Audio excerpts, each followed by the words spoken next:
한국 학생들의 무려 81%가 고등학교 시절을 사활을 건 전쟁터라고 느끼고 있어요.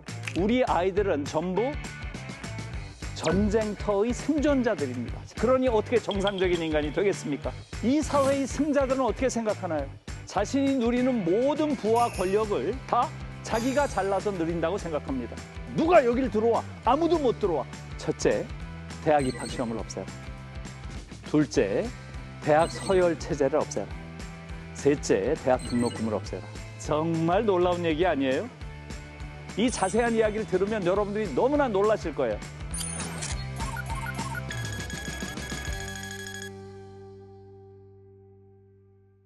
이제부터 우리 한국의 교육을 이야기를 할게요. 한국의 교육은 어떻습니까? 우리는 적당히 경쟁적인 교육을 하는 나라가 아닙니다. 전 세계에서 가장 경쟁적인 교육을 하는 나라예요. 여러분, 이 지표를 보시면 여러분들이 분명하게 한국의 교육이 얼마나 경쟁이 심한 교육인지를 알 수 있을 거예요.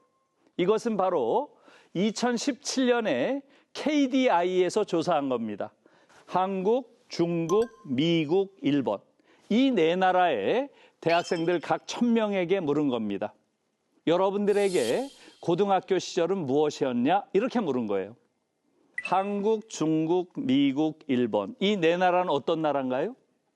전 세계에서 경쟁 교육이 가장 심한 걸로 악명이 높은 4개국이에요. 그 네 나라한테 물었는데 그 결과는 여러분들이 보시는 것과 같습니다. 한국 학생들의 무려 81%가 고등학교 시절을 사활을 건 전쟁터라고 느끼고 있어요. 사활을 건 전쟁터. 예? 중국과 미국 아이들이 우리의 딱 절반이에요. 40% 정도가 전쟁터라고 답을 하고 있습니다. 일본 학생들이 14%밖에 안 돼요. 전쟁터라고 답한 아이들이. 지금 한국은 압도적으로 경쟁 교육이 심한 나라라는 걸 우리가 한국개발원에서 조사한 이것이 너무나 분명하게 보여주고 있죠. 아이들의 80%가 고등학교 시절을 전쟁터라고 이렇게 기억하는 나라는 전 세계에 없습니다. 다시 말하면 이게 사실이라면 우리 아이들은 전부 전쟁터의 생존자들입니다. 생존자. 전쟁 생존자들은 전쟁 트라우마를 평생 머릿속에 가지고 있습니다. 이게 지금 한국 사회의 병리성의 근원에 있는 문제입니다. 모두가 전쟁의 트라우마를 안고 있는 인간이에요. 그러니 어떻게 정상적인 인간이 되겠습니까? 이러한 사회에는 딱 두 부류의 인간밖에 없습니다. 누구겠어요? 첫째, 이 전쟁의 승자. 그렇죠? 둘째, 패자입니다. 전쟁터니까. 이 사회의 승자들은 어떻게 생각하나요? 자신이 누리는 모든 부와 권력을 다 자기가 잘나서 누린다고 생각합니다. 이 전쟁터에서 자기가 노력해서 쟁취한 전리품이라고 생각을 해요. 그렇기 때문에 아무도 이곳에 들어오지 못하게 하는 거죠. 거기서 한국의 엘리트들이 갖는 터무니없는 오만함이 나오는 겁니다. 내가 노력해서 이걸 얻은 건데 누가 여길 들어와? 아무도 못 들어와. 이러고 있는 거죠.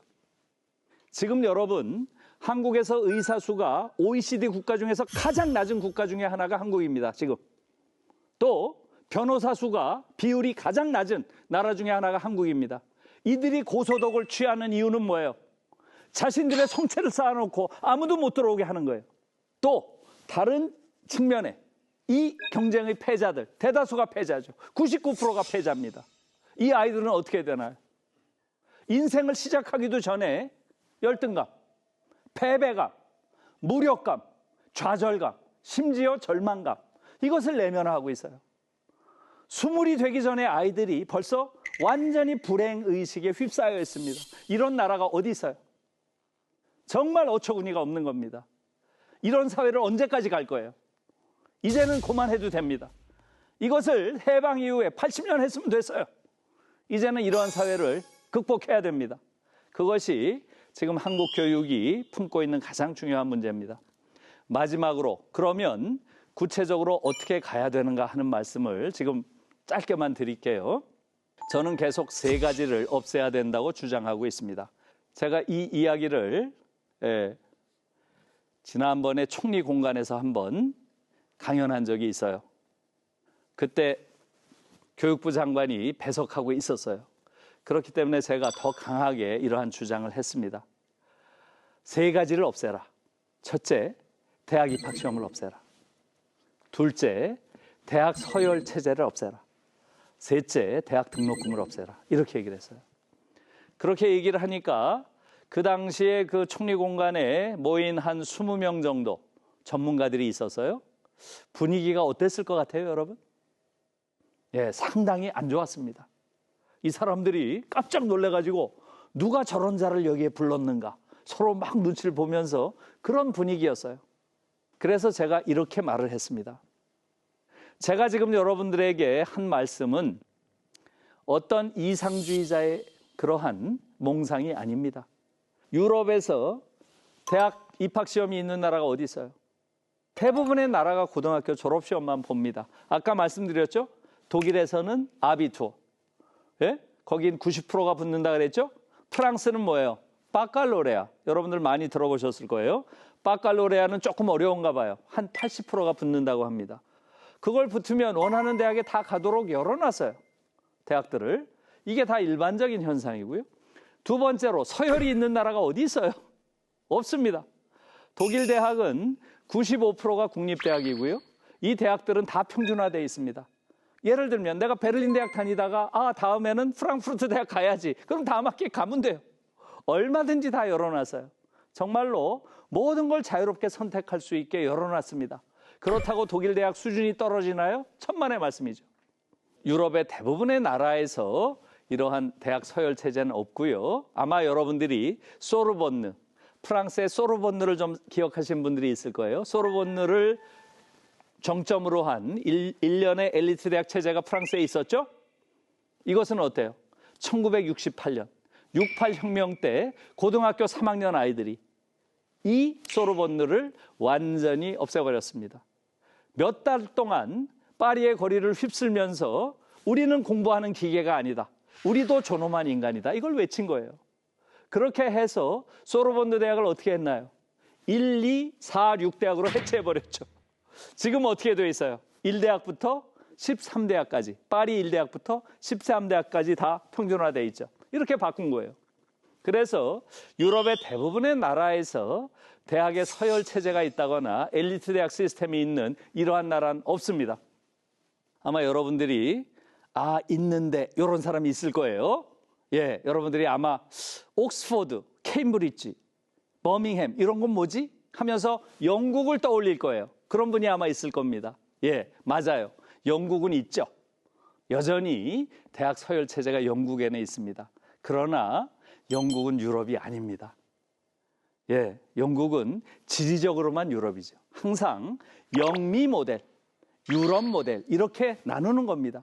영국은 완전히 미국 쪽이에요. 그래서 미국과 똑같이 하버드, 예일, 스탠포드, 프린스턴 이렇게 대학 서열이 있습니다. 영국도 있어요. 이것은 유럽 모델과는 전혀 다른 모델입니다. 한국은 완전히 영미 모델이죠. 스카이를 정점으로 한 서열 체제를 따르고 있습니다. 세 번째로 대학 등록금이 없습니다. 대학 등록금이. 이건 굉장히 중요한 거예요. 대부분이 국립대학이고 대학 등록금이 없고요. 이것은 왜 없겠어요? 고등교육이라고 하는 것은 기본적으로 기회의 평등을 마련하는 가장 중요한 사회적 토대라고 보는 거예요. 그러니까 누구든 본인이 원하면 고등교육까지는 다 국가가 책임져야 된다는 거죠. 그래서 독일의 경우는 등록금만 없는 것이 아니고요. 1970년, 아까 교육개혁을 1970년에 했다 그랬죠? 이때부터 아이들에게, 대학생들에게 생활비도 줍니다. 왜 주겠어요?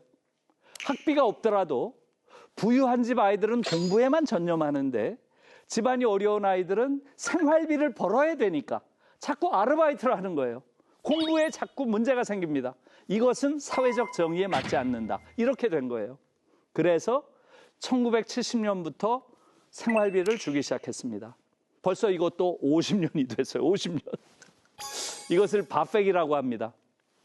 얼마나 줄까요?